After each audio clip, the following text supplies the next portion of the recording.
Between the late 17th century and the harrowing climax of the American Civil War in 1865, the nation bore witness to one of the darkest and most haunting chapters of its early history: the breeding farms that thrived across the crucible states of Virginia and Maryland.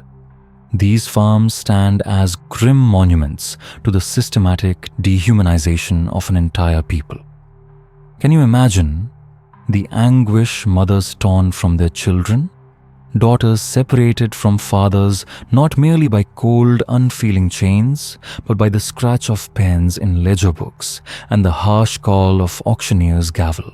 Among the most infamous names etched into this era is Robert Lumpkin. His establishment, known as Lumpkin's Jail, lurked in the shadowy corners of Richmond.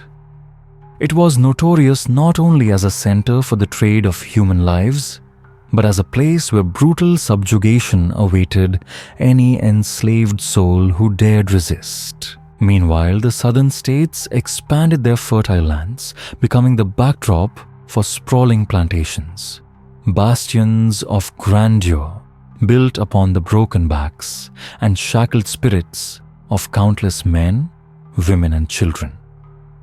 Cotton, crowned as king, wove a tapestry of wealth and prestige for the white plantation owners, a tapestry stained with the sweat, blood, and tears of those forced to toil beneath the relentless sun.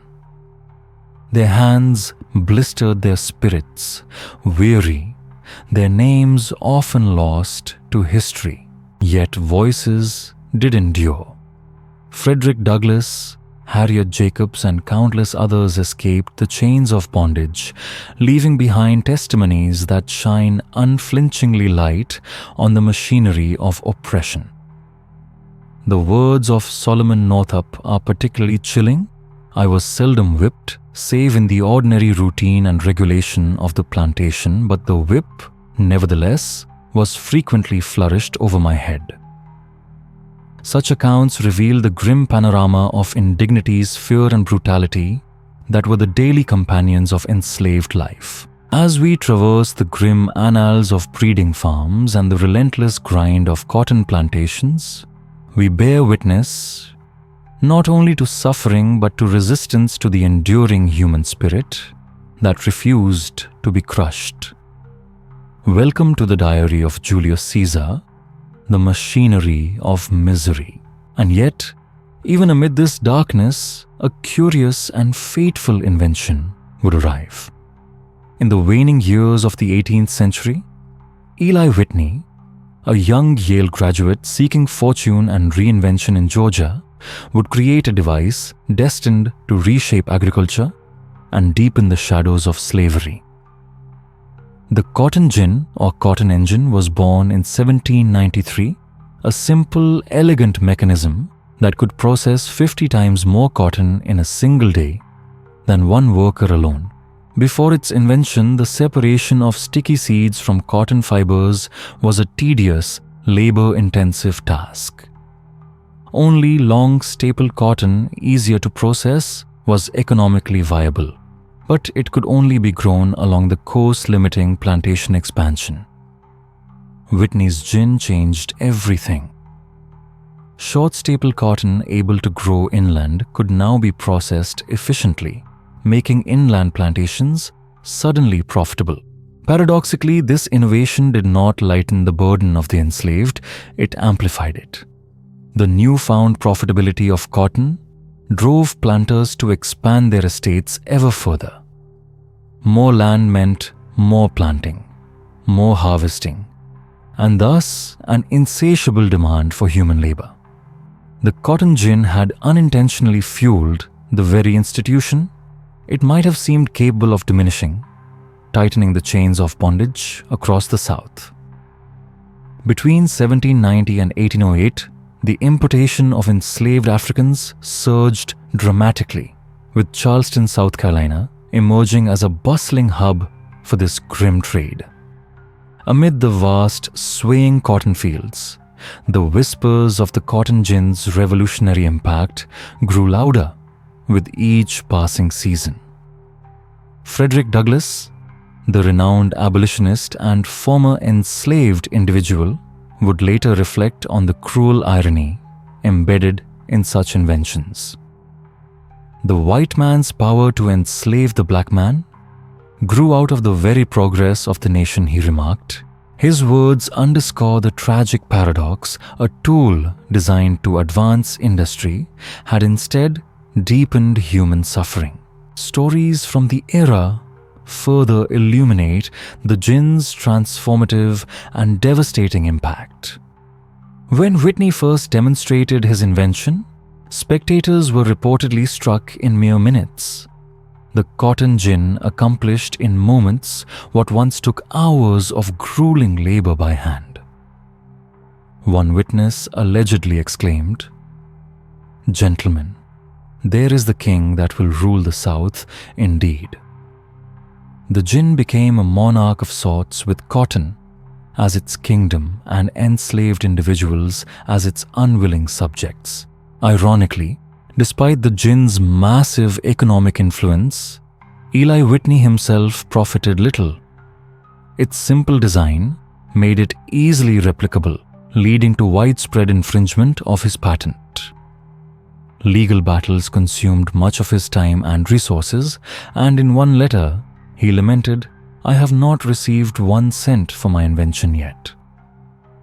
Whitney's financial misfortune, however, is a minor footnote compared to the societal repercussions of his creation, a tool that more than any other magnified the suffering of the enslaved. And yet, the shadows of oppression extended far beyond machinery. In the vast and haunting landscape of American history, the practice of slave breeding emerges as one of the most chilling manifestations of systemic cruelty. Beyond economic calculation, it was a profound intrusion into personal life, a perverse choreography of power exploitation and market demand. With the 1808 Act prohibiting the importation of enslaved Africans, the Atlantic trade was curtailed, yet the appetite for labor in the Deep South did not wane. Instead, it turned inward. Plantation owners sought to increase the enslaved population through internal propagation, forcing those already enslaved into breeding schemes. Virginia, with one of the largest enslaved populations in the early 19th century, earned the grim moniker of the breeding state. Robert Lumpkin, notorious operator of Lumpkin's jail in Richmond, became infamous not only for trading countless souls, but also for his role in this dark practice. His jail, often referred to as the Devil's Half-Acre, bore witness to unimaginable suffering.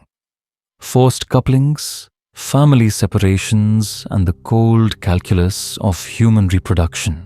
First-hand accounts reveal the human toll. Harriet Jacobs, in her autobiography, Incidents in the Life of a Slave Girl, detailed the lascivious attentions of her master, Dr. James Norcom. Yet Norcom's obsession was not solely lustful. It was part of a calculated economic strategy to produce more enslaved laborers. Jacob's life on his estate became a nightmare of coercion, fear, and survival. Meanwhile, the letters of Mary Chestnut, a southern planter's wife, offer another perspective. She observed the unsettling reality of white slaveholders surrounded by multiracial children, often unmistakably their own, yet bound in chains. Like the patriarchs of old, our men live all in one house with their wives and concubines, she wrote, and the mulattoes one sees in every family exactly resemble the white children. Her words stand as chilling testimony to the open secrets of the plantations, where forced unions produced children who, despite their parentage, were condemned to the same shackles as any other enslaved person. Curiously, slave breeding was rarely discussed openly in public discourse. It lingered like a specter, known to all, acknowledged by few. Yet traces of its existence surfaced in subtle ways Newspaper advertisements selling breeding women or wenches were not uncommon. The coded language of these ads belied the tragedy beneath. Anecdotes abound from breeding farms where the most virile men and fertile women were paired often against their will.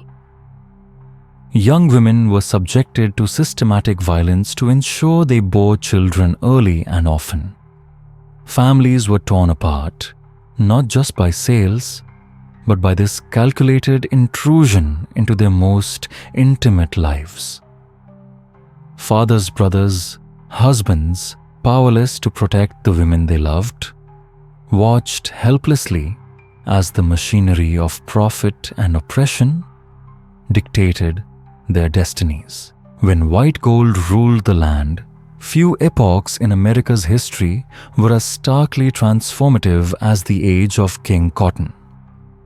As the 19th century dawned, this seemingly unassuming crop began its ascent, weaving a path of both prosperity and sorrow. It firmly established the South as the world's cotton kingdom.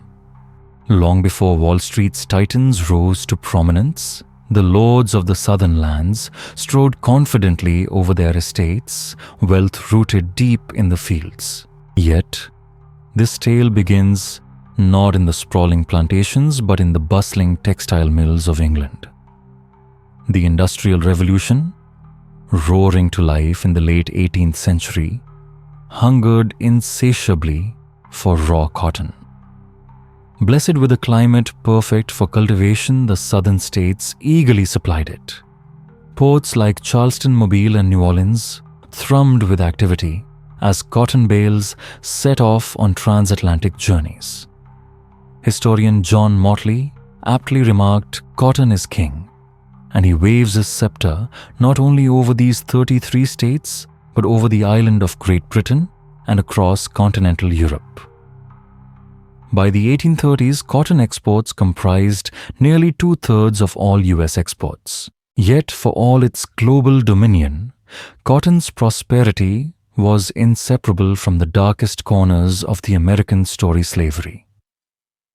Senator James Henry Hammond of South Carolina, a staunch defender of the Southern way of life, once proclaimed in Congress, "Without firing a gun, without drawing a sword, should the northern states make war upon us, we could bring the whole world to our feet." What would happen if no cotton were furnished for 3 years? His statement, grandiose though it seemed, held a grim truth. Cotton's profitability rested upon the cruel efficiency of enslaved labor. By 1860, nearly 4 million individuals were enslaved in the United States, the majority laboring under the blistering sun in the cotton fields. The economy was not confined to plantation owners alone. Bankers in New York, ship owners in New England, and textile mill operators in Liverpool all had stakes in this southern enterprise. Cotton fever left its mark across the land. Towns like Cottonwood, Cottondale, and Cotton Plant bore witness to the crop's influence. One anecdote captures the audacity of the era when an English merchant commented on the South's dependency on cotton. A southern planter pulled a single seed from his pocket and declared with a twinkle in his eye, "Sir, in this seed lies more power than in all the crowns of Europe." Such was the allure of King Cotton. Yet, for those bound to the fields, the reality was far bleaker. Solomon Northup, a free black man kidnapped and sold into slavery, recounted in 12 Years a Slave the grueling demands of the cotton fields. The hands are required to be in the cotton field as soon as it is light in the morning, and they do not leave the field until it is too dark to see. His words echo across time, a stark counterpoint to the glittering tales of prosperity and power. As the Civil War loomed, the South's confidence rested on cotton-driven wealth. But while cotton was king, it ruled a fragile throne, its foundation steeped in exploitation and inequity. The winds of change, moral, political, and economic, would soon challenge this reign, setting the nation on a turbulent path.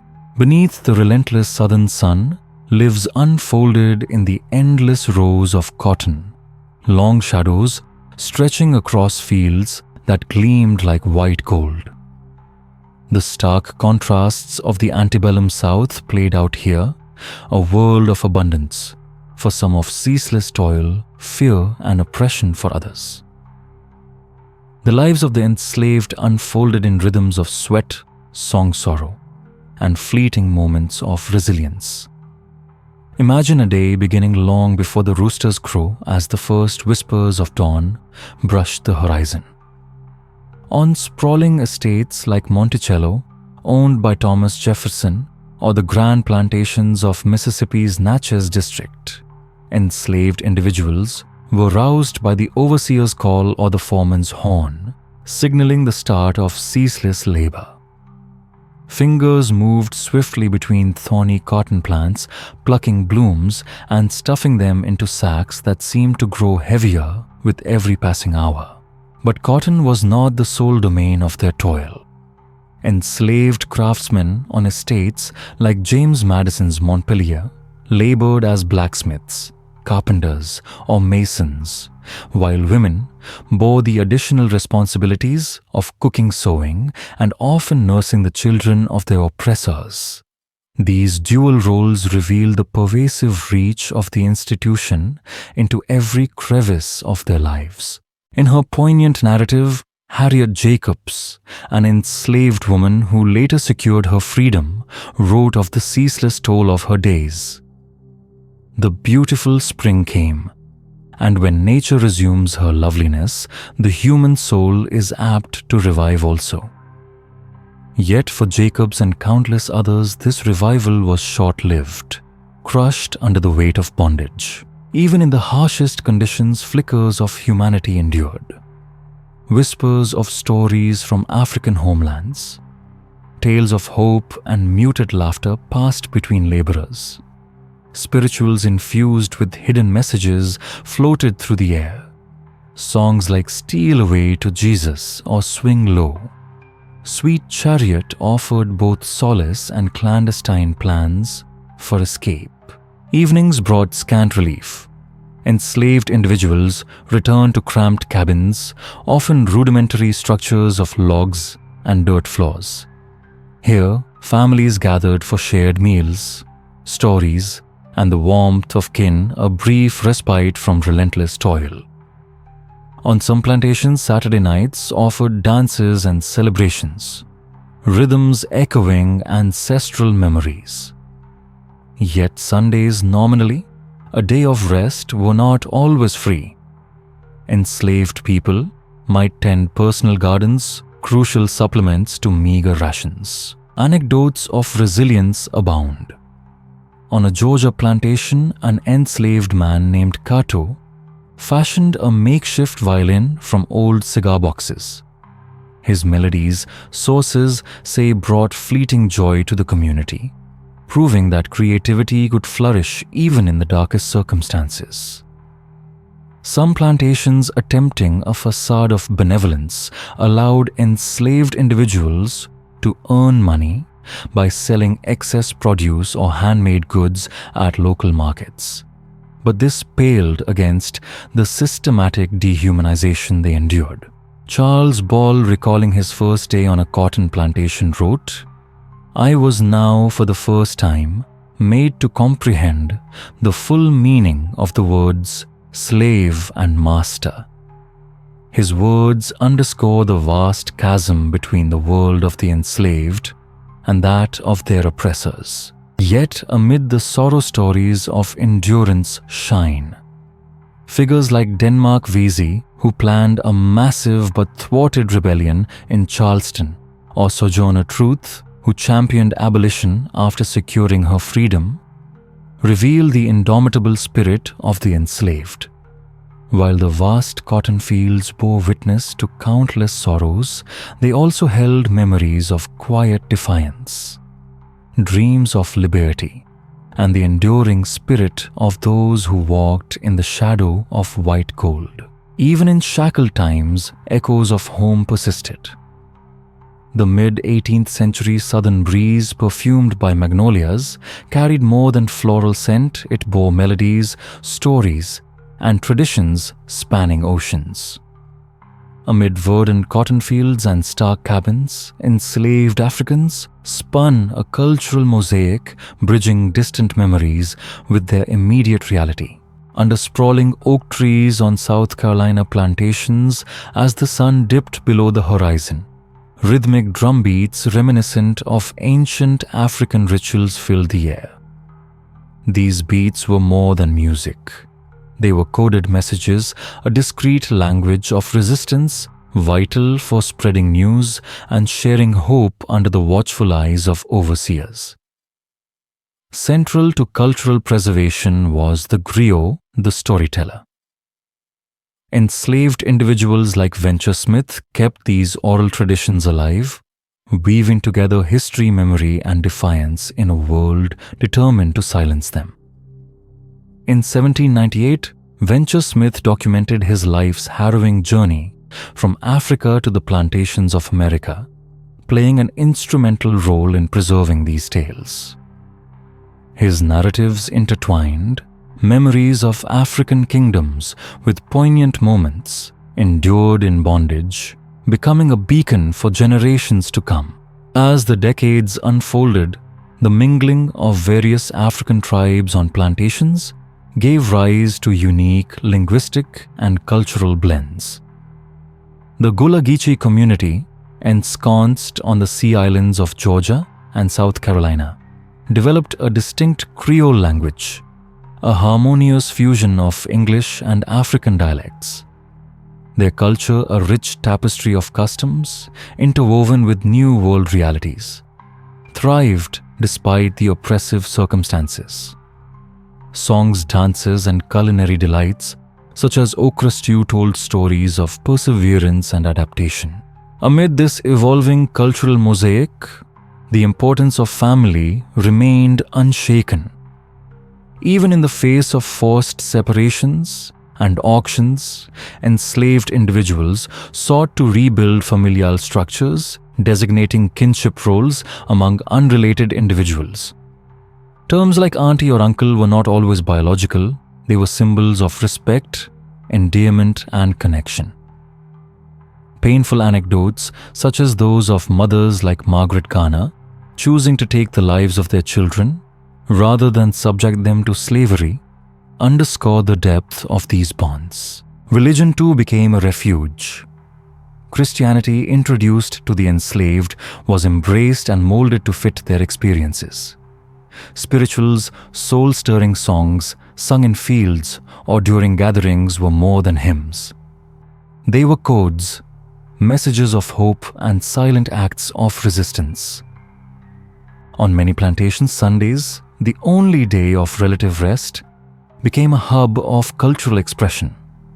By the early 19th century, places like Congo Square in New Orleans transformed into sites of celebration. Here, amidst drum beats and rhythmic dance, enslaved people tasted a semblance of freedom, however fleeting. Even curiosities found their place in this culture. Jack-o'-lanterns, now a staple of American Halloween traditions, have origins linked to African folklore. Stories whispered among the enslaved spoke of restless spirits trapped in lanterns lighting the way for wandering souls. Frederick Douglass, once enslaved himself, reflected, "If there is no struggle, there is no progress." These words resonated deeply with the enslaved, whose fight extended beyond chains and whips to resisting the erasure of their identities. Through melodies, stories, rituals, and an indomitable spirit, they not only preserved their heritage, but enriched the cultural fabric of a nation. Yet beneath the vast expanses of southern plantations, the sprawling cotton fields, and grand mansions lurked a sinister machinery of control. The clinking of chains, muffled cries, and the overseer's commands echoed the lengths to which those in power went to maintain their stranglehold. At dawn on estates like Monticello, Thomas Jefferson's home, or the Whitney plantation in Louisiana, enslaved individuals could be seen wearing iron collars around their necks. These grim tokens marked runaways or those deemed rebellious. Each heavy step told tales of defiance and of cruel attempts to quell it. Slave patrols dating back to the early 18th century in South Carolina and later adopted across the South roamed the countryside. Armed and mounted on horseback, they deterred insurrections and captured runaways, serving as a constant reminder to the enslaved of their place in this societal hierarchy. Physical punishments formed only part of this tapestry of terror. The whipping post, a dreaded fixture on many plantations, bore witness to countless acts of brutality. Each lash was meant to break a person's spirit, to reduce them to mere chattel. Yet as the story of Gordon, a man whose scarred back was photographed in 1863 reveals, these marks often became symbols of resilience. His image circulated widely in the North, illuminated the brutalities of slavery, and fueled the abolitionist cause. Beyond the whip, other tools of subjugation lurked. Family separations common during auctions served as instruments of psychological torment. Mothers torn from children, husbands from wives. The specter of loss and despair ever present, haunting every corner of the plantation. The shadow of family separations loomed large, ensuring compliance through the ever-present fear of loss. Yet the methods of control were not solely physical. Religion itself was contorted to justify servitude.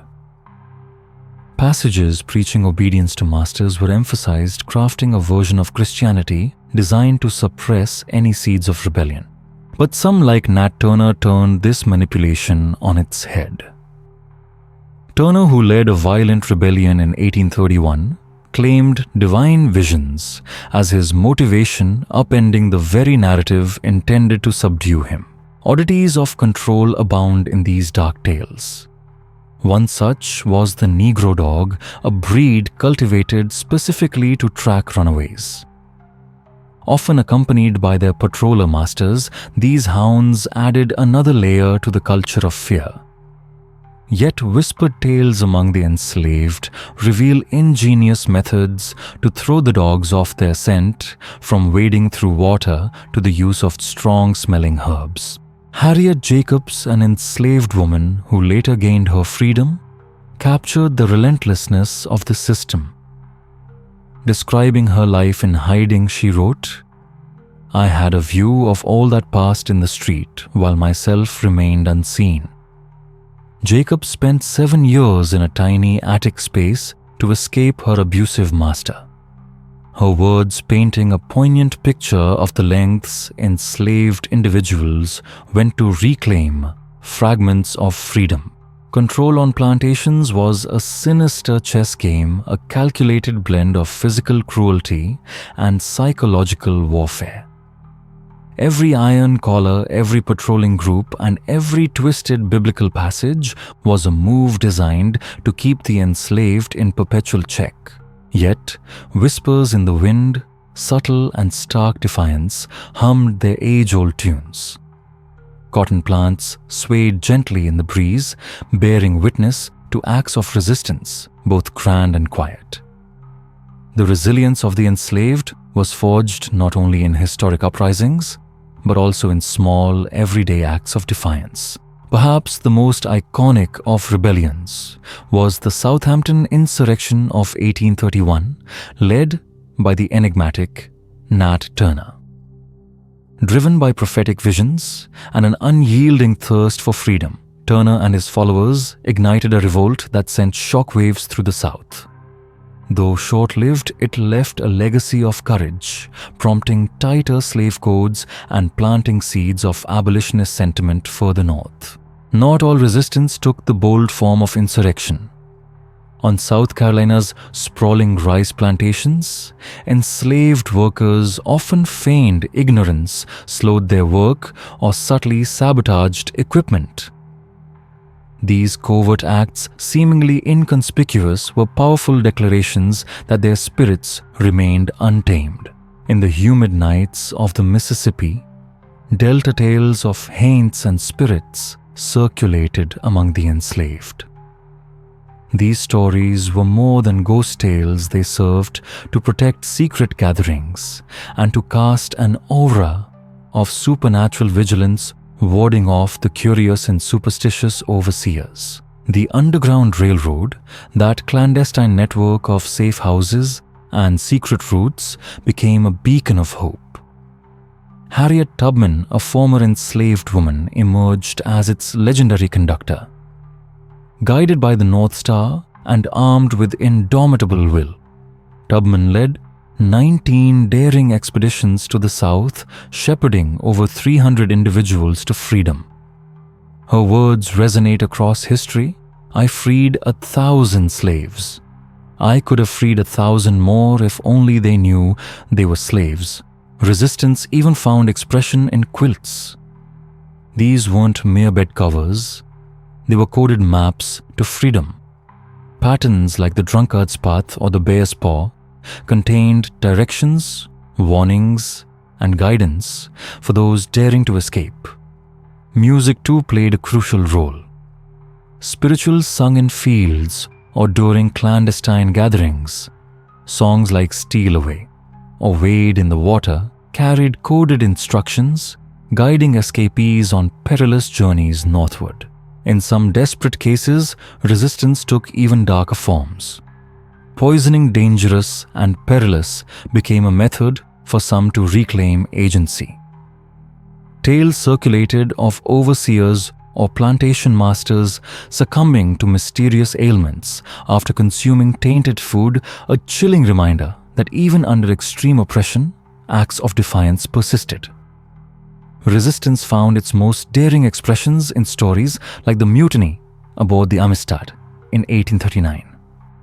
Led by Sengbepai, later known as Jose of Tina, a group of enslaved Africans seized control of the ship, demanding to be returned to their homeland.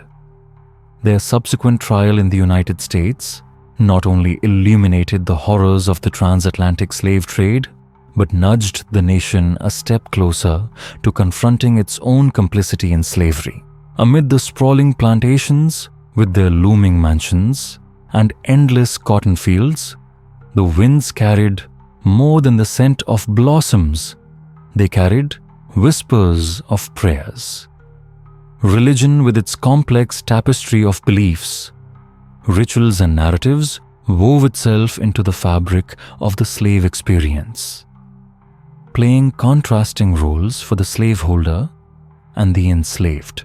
Grand churches in Charleston and Savannah, with towering steeples, often echoed with justifications for the peculiar institution of slavery. Slaveholders, guided by selective interpretations of Scripture, found solace and validation in passages like Ephesians 6:5. Slaves, obey your earthly masters with respect and fear for them. The Bible for them was not just spiritual guidance, but divine endorsement, a text painting slavery as holy and righteous. Yet, these same scriptures were turned on their head by abolitionists like John Brown and William Lloyd Garrison. Garrison, with fiery speeches, quoted Galatians 3:28. "There is neither Jew nor Greek, there is neither slave nor free, there is no male and female, for you are all one in Christ Jesus." Here, the inherent equality preached by Christianity clashed sharply with the justifications of the elite. In the quarters of the enslaved, religion took on a distinct hue. African traditions merged with Christian beliefs, creating a soulful, vibrant, and profoundly resilient religious experience. Moonlit woods around plantations became clandestine cathedrals, where the enslaved gathered to seek solace, strength, and sometimes guidance for rebellion. Names like Denmark Vesey resonate here. An enslaved man in Charleston who, understanding the Bible deeply, planned a massive rebellion in 1822, drawing parallels between the plight of the enslaved in America and the Israelites in Egypt, positioning himself as a modern-day Moses seeking to lead his people to freedom. Faith also lived in the intimate everyday moments. Spirituals sung in the fields were not merely melodies to ease the pain. They were encoded messages, prayers, and tales of hope. Swing Low, Sweet Chariot with its hauntingly beautiful tune, spoke of yearning for freedom, alluding to Elijah's ascent to heaven. Water, too, held special significance. Baptisms, often performed in hushed riverside ceremonies, symbolized spiritual rebirth and a cleansing from the traumas of bondage. Songs like Wade in the Water carried dual meanings: religious devotion and practical advice for escaping slaves, signaling methods to evade tracking dogs. Religion for the enslaved was not only spiritual, but profoundly communal. In the dark corners of their cabins, stories of African gods and spirits merged seamlessly with Christian tales, creating a rich tapestry of folklore. These narratives, passed down across generations, tethered the enslaved to their African roots, a silent act of cultural defense and defiance. One cannot discuss religion and slavery without mentioning Sojourner Truth. Born Isabella Baumfree into slavery, her religious visions after gaining freedom transformed her into a fierce advocate for abolition and women's rights. Her iconic speech, "Ain't I a Woman," delivered in 1851, resonates with religious fervor and a plea for equality, embodying the dual role of faith as both comfort and catalyst for change. Shadowed journeys continued in America's inner slave trails. When the transatlantic slave trade was officially banned in 1808, it did not mark the twilight of the nation's dark romance with slavery. Instead, like a river diverted, the currents of human commerce shifted inward, carving new pathways for the systemic exploitation that would endure for decades.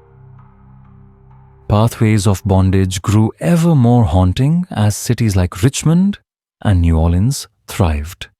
Their bustling streets hid chilling scenes, slave pens with high walls and barred windows mushroomed across these urban landscapes, holding souls in suspense for their next forced voyage.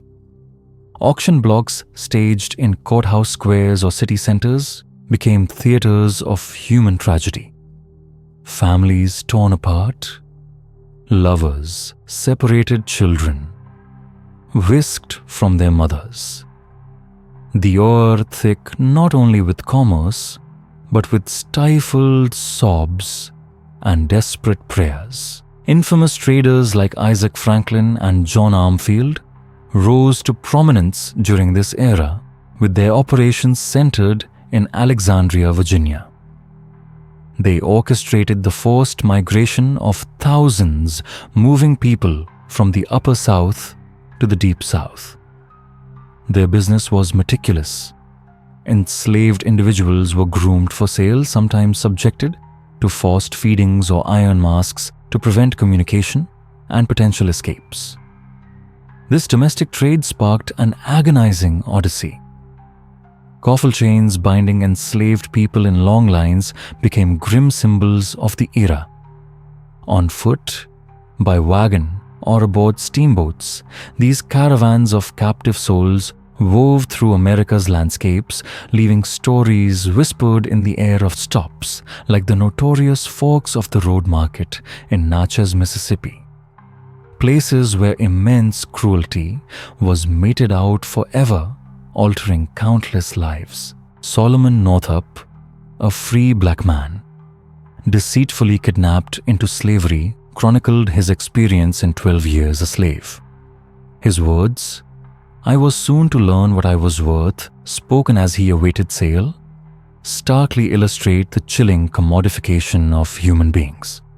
Yet even as this domestic trade flourished, the very rails and rivers that facilitated bondage also became avenues of hope. The Underground Railroad, a network of safe houses and secret routes, operated in parallel, guiding many to freedom. Harriet Tubman herself, a former enslaved woman, braved these paths multiple times. Each journey a daring contrast to forced migrations, embodying hope amidst despair. Despite the pain, resilience bloomed amidst chains and marches. Songs of resistance were born, spirituals like Follow the Drinking Gourd, served both as balm for wounds and as blueprints for liberation, their lyrics hinting at secret paths to freedom. Washington, D.C. itself became a hub of the domestic slave trade, a cruel irony in the shadow of the nation's capital, where liberty was proclaimed, pens holding enslaved people littered the landscape. British author Charles Dickens, visiting in 1842, noted the glaring contradiction of slavery, thriving in the heart of a nation that espoused freedom. The economic repercussions were inescapable. Banks issued loans against the value of human beings. Insurance policies were written on their lives, intertwining bondage with capitalism, a grim testament to how deeply slavery was embedded in the nation's economy. Amid the sprawling cotton fields of the antebellum South, white tufts rose like morning mist across endless rows, painting the landscape. Within these expanses thrived stories both tender and tumultuous, woven from silk and iron, representing the fragile beauty and unyielding strength of enslaved women. Their days began with the crow of the rooster and the first blush of dawn. While men labored in the fields, women bore the brunt of backbreaking toil, their hands quickly becoming calloused from the prickly embrace of cotton bolls. Yet, the canvas of their responsibilities stretched far beyond the fields. Their labor was more expansive than the fields alone. After the day's harvest, many enslaved women turned to domestic chores within the grand mansions of the planters, becoming the unseen machinery behind southern grandeur. They cooked meals, nursed white infants, sometimes at the cost of their own children, and maintained opulent homes that gleamed while their own lives were bound in chains. Names like Harriet Jacobs serve as critical waypoints on this treacherous terrain. In her narrative, Incidents in the Life of a Slave Woman, Jacobs paints a vivid picture of exploitation and terror. Being the object of a slave master's desires was a haunting specter, its shadow darkening the entirety of her life.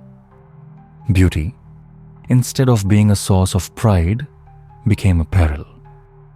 Jacobs herself spent 7 years hidden in a tiny attic space to escape the predatory advances of her master, a testament to the labyrinthine complexities of enslaved women's lives. Motherhood, a journey of profound love, was tainted with the dread of loss. The birth of a child, instead of a moment of pure joy, often came laced with the anxiety that the baby might soon be torn away and sold. Mothers sang lullabies both sweet and sorrowful, holding their children close while the specter of separation loomed. Curiosities emerged from this harsh landscape. Quilts often sewn with coded patterns became cryptic canvases of resistance. Certain patterns, like the log cabin, served as secret guides to the Underground Railroad, pointing the way to safe houses and freedom. Then there were the Conja women, herbalists, and healers standing at the crossroads of African spiritual traditions and the necessities of plantation life. Their whispered tales spoke of powers to heal, protect, or even curse. In a world where medicine was rudimentary, their knowledge of herbs was invaluable, but their spiritual prowess also became a silent form of defiance against the Christian narrative slaveholders wielded to justify oppression. Amid these myriad stories, celebrations of resilience shimmer through. Despite chains that bound them, enslaved women carved spaces of autonomy. Secret religious gatherings crafting intricate baskets infused with African heritage, or simply raising children to hold their heads high, even while born in chains. The crops themselves wove their own tales of toil. Cotton may have become the poster child for American agriculture and slavery, but tobacco, sugar, and rice each told unique symphonies of labor and suffering. In the early 1600s, John Rolfe, an English settler in Jamestown, Virginia, introduced a sweeter strain of tobacco from the Caribbean. This green gold transformed Virginia's economy, turning tobacco into both commodity and currency.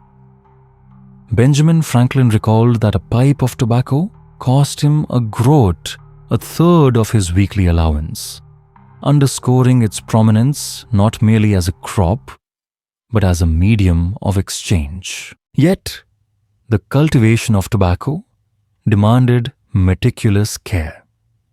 Unlike cotton, tobacco drained the soil's vitality, necessitating frequent rotation and careful handling of leaves to prevent bruising. Plantation grounds had to be choreographed with precision, from seedbed preparation to leaf processing. While large numbers of enslaved people labored on these estates, the plantations themselves were often smaller than the sprawling cotton fields. As our gaze drifts southward, the sticky sweetness of sugar beckons the Caribbean, a crop that would etch both wealth and horror into the annals of the Atlantic world. The institution of slavery, where it already existed, Lincoln's election sent shockwaves through the South. Southern leaders perceived his victory as an existential threat to their economic and social order, one rooted in the sprawling cotton fields and the relentless labor of millions of enslaved individuals. Secession became the clarion call of the Deep South, and by early 1861, states like South Carolina, Mississippi, and Georgia had declared their departure from the Union, setting the stage for the harrowing conflict that would engulf the nation. Cotton, once a symbol of prosperity and wealth, now became a crucible for war. Plantations that had thrived under the sweat and toil of the enslaved were turned into strategic assets and, at times, battlegrounds. As Union and Confederate forces maneuvered across southern landscapes, the enslaved were caught between fear and hope, some fleeing toward Union lines, others forced to labor in support of the Confederate war effort. Amidst this chaos, the stories of resilience and courage persisted. Enslaved men and women seized every opportunity to escape, assist others, and preserve fragments of their communities. Spirituals and coded songs continue to serve as both moral boosters and secret instructions, weaving a clandestine network of communication that transcended plantations and battlefronts. Women in particular displayed remarkable fortitude, sustaining households, tending to children, and protecting cultural knowledge that had survived generations of oppression. As the Civil War raged, the nation began to confront the moral and human cost of slavery. Reports of brutal conditions on plantations, accounts from runaway enslaved individuals, and the growing influence of abolitionist literature heightened awareness in the North. Figures like Harriet Tubman, Frederick Douglass, and Sojourner Truth emerged not merely as symbols of resistance, but as architects of a moral reckoning that challenged the very foundations of Southern society. By 1865, the Union victory and the passage of the 13th Amendment finally abolished slavery, ending centuries of sanctioned human bondage. Yet the legacy of cotton, sugar, and rice plantations, the sweat, sorrow, and indomitable spirit of the enslaved remained etched into the American landscape and consciousness. The vast fields, grand mansions, and shadowed quarters are more than relics. They are enduring monuments to human endurance, resistance, and the painful complexities of a nation built on both human suffering and resilience. Slavery, where it existed, cast its long shadow over the South. Lincoln, seen by many in the region as an abolitionist threat, triggered a reaction that led to secession, setting the nation on a path toward inevitable conflict. Even as cannon smoke and marching troops filled the southern landscapes, European nations watched with bated breath. Britain in particular faced a profound dilemma. Its booming textile industry relied on southern cotton, yet its populace, having abolished slavery across the British Empire in 1833, leaned morally against supporting the Confederacy. Anecdotes tell of Lincoln's shrewd diplomacy, sending shipments of cotton to Britain during the war, quietly signaling that the Union could supply the markets, a subtle nudge dissuading the British from backing the South. The cotton fields left a legacy that still whispers across American history. These plantations, with their endless rows of white blooms, are stark reminders of an era steeped in the sweat, sorrow, and endurance of countless lives. Today, their stories persist, woven into the fabric of our collective consciousness. As William Faulkner once observed, the past is never dead. It's not even past. Walking the grounds of estates like Monticello or Boone Hall, one senses both the grandeur and the grim realities that unfolded here. Yet history is often reshaped by memory. In the post-Civil War South, the lost cause narrative arose, romanticizing plantation life as gentle and harmonious. Literature and film, from Margaret Mitchell's Gone with the Wind to countless other portrayals, created icons like Scarlett O'Hara, symbols of a revisionist history that obscured the brutal realities of slavery. These narratives were not harmless. They influenced generations' understanding of the past. The 20th century brought seismic cultural shifts. The civil rights movement of the 1960s compelled the nation to confront the unfinished promises of freedom. Leaders like Martin Luther King Jr. invoked the memory of slavery, declaring in 1963, "We have come to cash a check referencing the liberty owed to the descendants of the enslaved." Schools became arenas of historical reckoning. Textbooks that once skimmed over the horrors of plantations were scrutinized and reworked, giving students an unflinching look at the past. By the 21st century, initiatives like the 1619 Project reframed the national story, centering the consequences of slavery and the contributions of Black Americans. Museums such as the National Museum of African American History and Culture illuminate narratives once relegated to the shadows. Artists like Kara Walker explore the complexities of the antebellum era through evocative silhouette installations, sparking conversations about race, memory, and power. Even in personal histories, this legacy surfaces. Families discover dusty diaries, letters or ledgers unveiling ancestors' roles as enslavers or enslaved. Such revelations are often unsettling, yet they drive quests for understanding and reconciliation.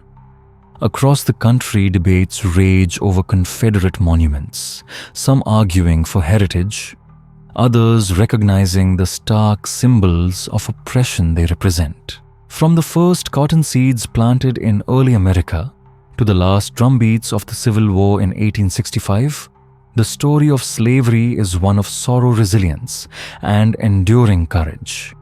Each cotton boll once represents not just a commodity, but a life marked by struggle, hope, and dreams deferred. Frederick Douglass reminds us, if there is no struggle, there is no progress. As we reflect upon the countless souls who toiled beneath the unforgiving sun, let their stories guide us. Let us honor their resilience, acknowledge their pain, and commit to a world built on understanding, compassion, and freedom for all.